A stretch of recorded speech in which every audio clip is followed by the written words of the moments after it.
ছিল। হ্যাঁ, এবং যে করে দেখে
স্যার আমাকে পাঠাইছে যে কি হয়েছে দেখার জন্য। হ্যাঁ আমি জেলা পরিবার পরিকল্পনা কার্যালয়ের সহকারী পরিচালকের ভারপ্রাপ্ত দায়িত্বে আছি। হ্যাঁ, আমার সাথে কি হয়েছে বলতে আমাদের ডিডি স্যার যিনি নাটোর জেলার উপপরিচালক ফ্যামিলি প্ল্যানিং এর, উনি আমাকে বললো যে ওখানে এরকম একটা ঘটনা ঘটছে, তো আপনি যে একটু দেখেন তো কি হয়েছে। আমি সেটাই জানার জন্য আসছি, দেখার জন্য আসছি যে আমাদের সেন্টারে এরকম একটা ঘটনা ঘটছে।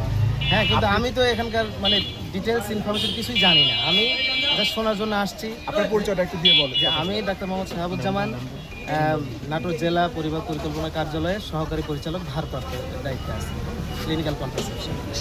তো আমি ডিডি স্যারের অর্ডারে আমি ডিসি অফিসে মিটিং শেষ করে ডিডি স্যার অফিসে গেলেন। অফিসে যাওয়ার পরে আমাকে বললেন যে এরকম একটা ঘটনা হয়েছে, তো আপনি ওখানে যান, যে শোনেন যে কি হয়েছে ঘটনাটা।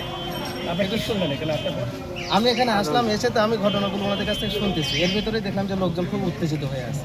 আমি এসে যেটা শুনলাম সেটা হলো যে বাচ্চাটা মানে উল্টা হয়েছিল, পেটের ভিতরে উল্টা অবস্থায় ছিল এবং বাচ্চা ইম্যাচিউর ছিল। তো সেই বাচ্চা কিন্তু এমনিতেই রিস্কিয়ে থাকে, সবসময় ঝুঁকিপূর্ণ এই বাচ্চাগুলো। তো সময় হওয়ার আগেই যেহেতু বাচ্চার ব্যথা মানে মায়ের ব্যথা উঠছে, এই জন্য নর্মাল ডেলিভারি করার হয়তো চেষ্টা করা হয়েছে এবং এখানে নর্মাল ডেলিভারি হয়েছে, কিন্তু বাচ্চা আগেই পেটের ভিতরে মৃত অবস্থায় ছিল। হ্যাঁ, এবং যে করে দেখে